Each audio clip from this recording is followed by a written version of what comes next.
Hai hai hai Sobat NKRI, ada kabar baru yang super gawat nih. Katanya Jenderal Kopassus ini nggak mau lagi pakai baret merah. Nah lo Jenderal, terus maunya pakai baret apa dong?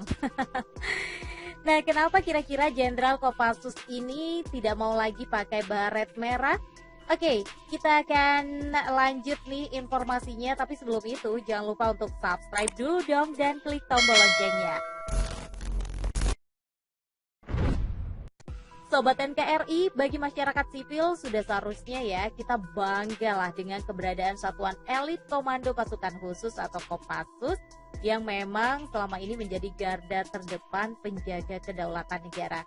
Namun jangan asal-asalan lo menggunakan sapaan komando atau apalagi seenaknya memakai baret merah kebanggaannya. Baret merah memang sudah menjadi ciri khas ya dan kebanggaan bagi para prajurit Kopassus TNI Angkatan Darat. Meski hanya sebuah baret, para anggota Kopassus sangat menghargainya karena tidak mudah nih untuk mendapatkannya. Perlu perjuangan keras agar bisa mendapatkan baret merah Kopassus. Ya, perjuangan yang cukup berat lah ya, seberat memperjuangkan cinta kamu. Tapi siapa sangka ya, ternyata ada seorang perwira tinggi TNI Angkatan Darat dari Satuan Kopassus yang justru nggak mau lagi nih untuk memakai baret merah. Wah, kenapa emang jenderal? Tapi penasaran nih, jenderal yang mana ya? Ya, sosok jenderal itu adalah Jenderal TNI Purnawirawan Leonardus Benyamin Murdani atau yang lebih dikenal dengan sapaan Beni Murdani. Kenapa sebenarnya Beni nggak mau lagi memakai baret merah kebanggaannya? Padahal Beni sendiri ini merupakan perwira awal Kopassus yang dahulu masih bernama Resimen Para Komando Angkatan Darat atau RPKAD. Nah, ini dia kisahnya yang dikutip Viva Militer dari buku perjalanan seorang prajurit para komando. Nah sobat, tepatnya pada 1985, Beni yang saat itu menjabat sebagai Panglima ABRI memberikan penghargaan kepada yang di-Pertuan Agung Malaysia Sultan Iskandar. Penghargaan itu berupa pengangkatan Sultan Iskandar sebagai warga kehormatan Kopassus. Sesaat sebelum acara dimulai, Beni ini sudah berada di ruang kerja Komandan Jenderal atau Danjen Kopassus yang saat itu dijabat oleh Brigjen TNI Sintong Panjaitan. Sintong yang merupakan orang nomor 1 di Kopassus itu mengambil baret merah dari laci mejanya dan memberikannya kepada Beni. Beni kemudian sempat menerima nih dan memakai baret merah kebanggaan Kopassus itu. Tapi alangkah terkejutnya Sintong nih saat Beni melempar baret merah itu.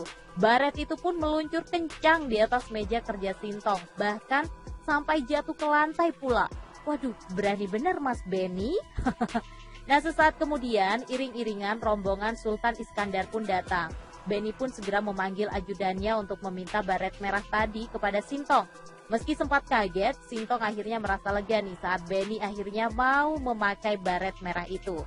Selesai acara, Beni pun memanggil Sintong dan menjelaskan kenapa ia nggak mau lagi tuh pakai baret merah. Ternyata ada kekecewaan Beni nih sobat terhadap Danjen Kopassus keempat, Majen TNI Mung Para Hadimulyo. Jadi dia sudah berjanji pada dirinya sendiri kalau dia nggak akan memakai baret merah lagi setelah mereka katanya mengusir Beni dari Cijantung. 3 jam setelah dirinya menerima perintah keluar dari RPKAD dan dia sudah keluar dari Cijantung. Beni mengaku kecewa ya dengan kepemimpinan Mung yang mendukung kebijakan mengeluarkan anggota Kopassus yang cacat. Kebijakan itu jelas membuat anggota Kopassus yang cacat akibat luka dalam pertempuran khawatir, terutama Letu Infantri Agus Hernoto, anak buah Beni di Batalion 1 Resimen Para Komando Angkatan Darat. Viva Militer pernah mengisahkan lo sobat mengenai sosok Agus Hernoto dalam berita 29 November 2020. Di mana ceritanya Agus kehilangan kedua kakinya akibat luka tembak yang membusuk dalam pertempuran Operasi Dwi Kora di Irian Barat yang sekarang sudah bernama Papua.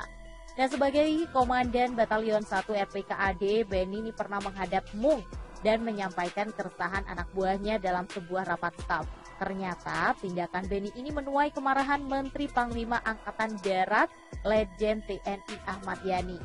Ahmad Yani ini menganggap apa yang dilakukan Beni ini adalah pelanggaran terhadap sumpah prajurit. Perdebatan pun terjadi antara Beni dengan Ahmad Yani. Hingga akhirnya, Yani pun secara lisan memerintahkan Beni untuk segera keluar dari Kopassus. Nah, sejak saat itulah, Beni sudah tak mau lagi memakai baret merah kebanggaan Kopassus. Ya, gitulah ceritanya kenapa akhirnya Pak Beni ini nggak mau lagi pakai baret merah. Ya, namanya udah kecewa ya. Oke deh, sampai di sini dulu informasinya. Kita akan lanjut dengan berita-berita militer lainnya. Jadi jangan lupa untuk update terus informasi militer di kabar NKRI. Sampai jumpa.